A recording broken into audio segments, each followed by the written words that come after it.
Hello and welcome to the Steel City Man channel Wednesday vlog. But today's Saturday. Okay then, it's welcome to the late Wednesday vlog. Excuse the hairdo. Like the rabbit said, I washed my thing last night and can't do a hair with it. There you go, I'll get rid of that. I look much better a la natural. Just a little update first before we start walking a mile in my shoes. A little update regarding the channel situation. I've recently created another 2 channels. One channel is going to be, well, was going to be for the Technobabble for Technophobes, the technical review channel, and the other channel was going to be for the Sunday podcast. After taking advice of a well-known YouTuber, Rob YouTube, thank you very much, check out his channel, I've decided to take his advice and do all 3 items just on the one channel, instead of having a channel for the walk in my shoes, a channel for the Technobabble tech review, and a channel for the podcast, which he advised might kind of split my audience. If they're all in one place on one channel, viewers might come looking for something, see something else they'd like and watch that as well, so I'll get an extra views. So that's what's going to happen. So if you have subscribed to the Technobabble one, I'm sorry to mess you about, but that channel is now defunct, and the podcast channel won't have had time to sub to that yet because it doesn't start till this weekend, this Sunday. That all going to be on one channel, so there's going to be no problem. That sounds as clear as mud. I hope you can understand it. Everything I do is going to be on the one channel. First thing I want to talk about really is, for some time I've been after getting a drone to do aerial footage, as well as it being a new plaything, another toy. But the price, my goodness, they're so expensive for a good one. So what I decided to do, I decided to get one of the cheaper ones, learn how to fly it, and then save up and invest in a good one. So I did that. That's a cheaper one. 125 quid it cost me. It had its maiden flight last week.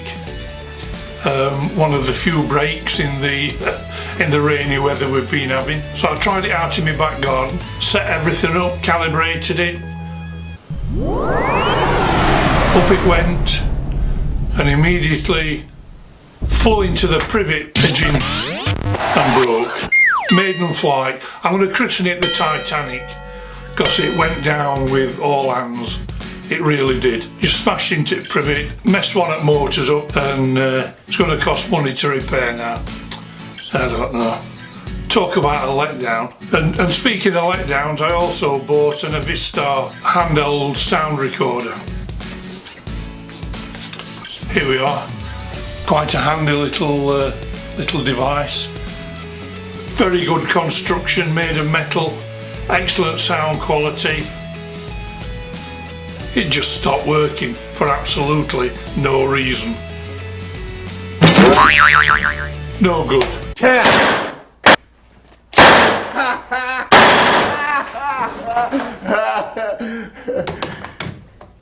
Keep the change, you filthy animal. That were another, I don't know, I think it cost me about 30 quid. You get what you pay for. If you want good stuff, you've got to spend the money. So I never even got a chance to use that as a recording and transferring sound to my blog or my vlog via Audacity. So that's 2 things I bought, tried out, and they broke. I don't know what's wrong with it. The drone, down to my ineptitude, I think, as a pilot, or it might have been down to the fact that it was a cheap toy drone and the calibrating it didn't really mean anything. I'll try and get it repaired, but I ain't going to spend any money on it. The other thing is when I finish doing this vlog, I'm going to start constructing the overhead rig for me DSLR, so I can do overhead shoots.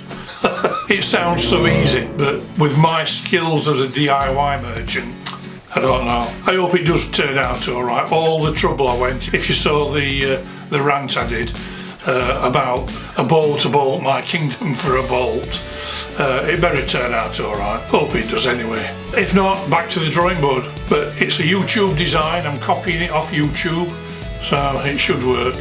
I don't know how long it's going to take me. According to the YouTube video, it should take around 20 minutes to knock up. Probably take me, I don't know, 20 hours. I'm not very good at DIY. I've only just learned what a screwdriver is.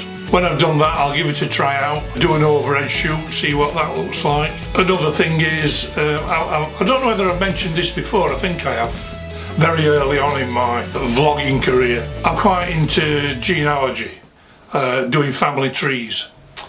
And I've been doing mine for a number of years now, about 3-4 years. It's absolutely fascinating.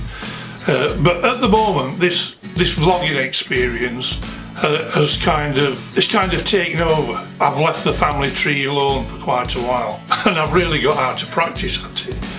I went back to it a couple of days ago and realised I'd begun to forget a lot of the tips and shortcuts and tricks that I used to use.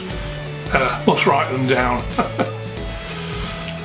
One of the branches I've got back to about 1510 AD. That's the Morwood family. That Morwood branch is full of loyal servants to the crown, coats of arms presented by Henry VIII, lands and titles granted by King James before him, mentions in Queen Elizabeth I's court. They've held offices like the High Sheriff of Derbyshire, owned a lot of property. They own most of Derbyshire and sort of South West Yorkshire. A very, very wealthy family. Got the fingers in pies all around the world. That's the Morwoods. That's my mother's side of the family. Of course, now we're poor as church mice. We're classed as paupers.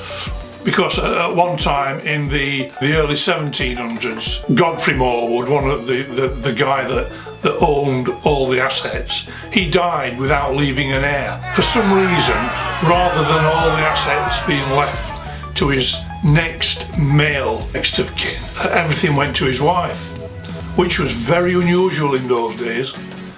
The wives usually got what was given them, but for some reason all the wealth, lands, the titles, the country estates and homes, they all went to his wife, and she remarried.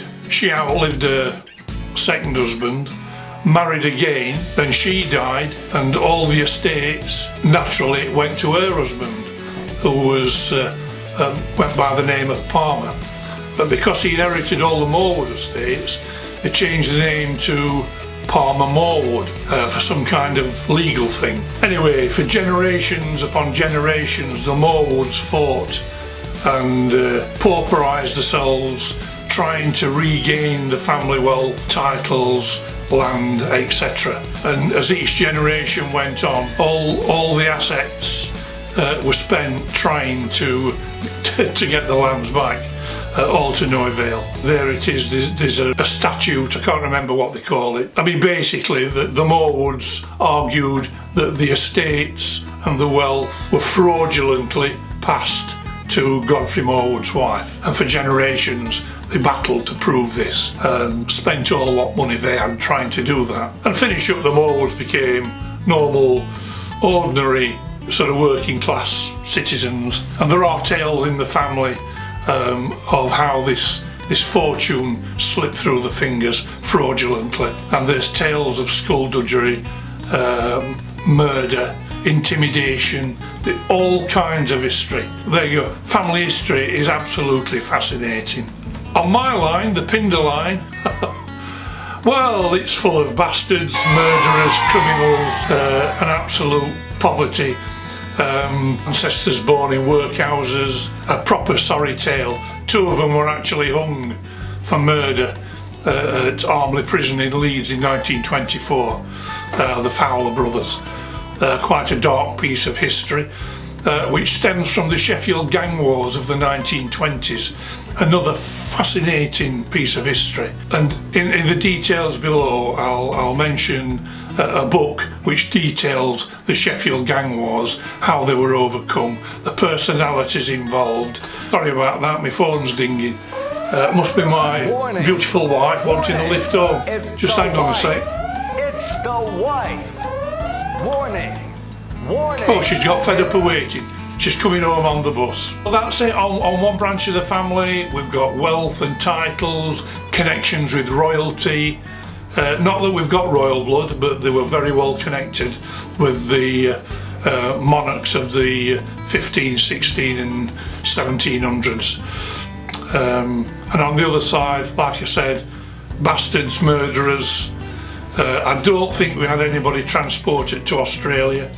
I've not got that far yet, but it's very difficult to trace your family back.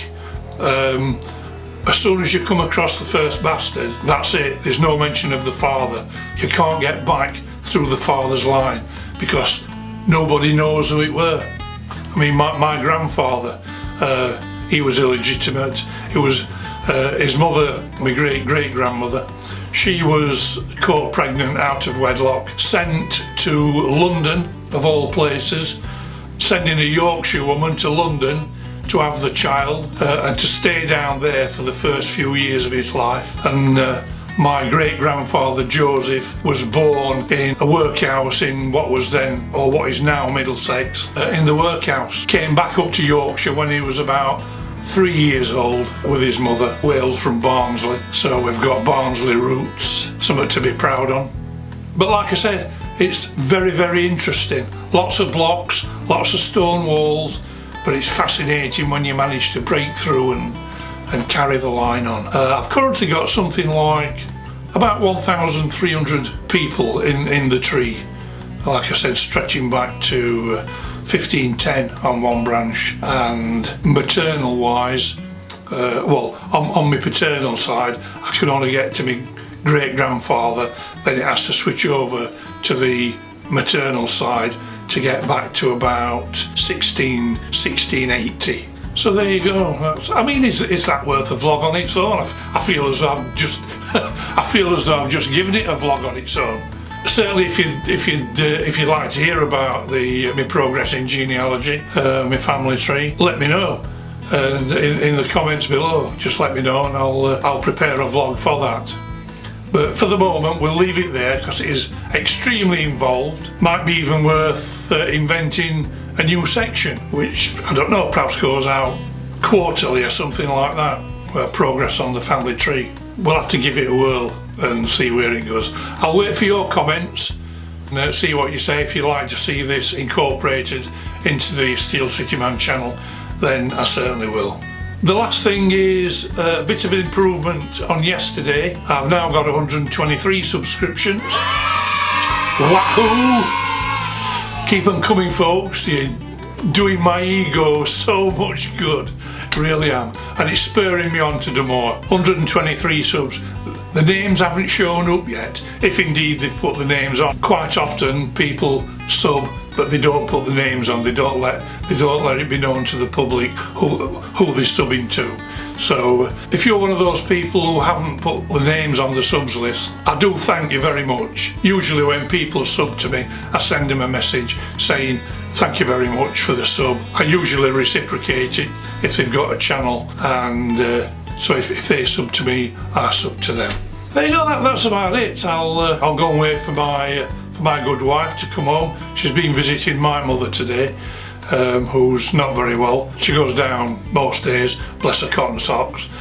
I usually take her down, pop in and say hello to my mum, come back and start preparing vlogs and blogs and what have you. Bless her cotton socks. Thank you, Christine, for all you do.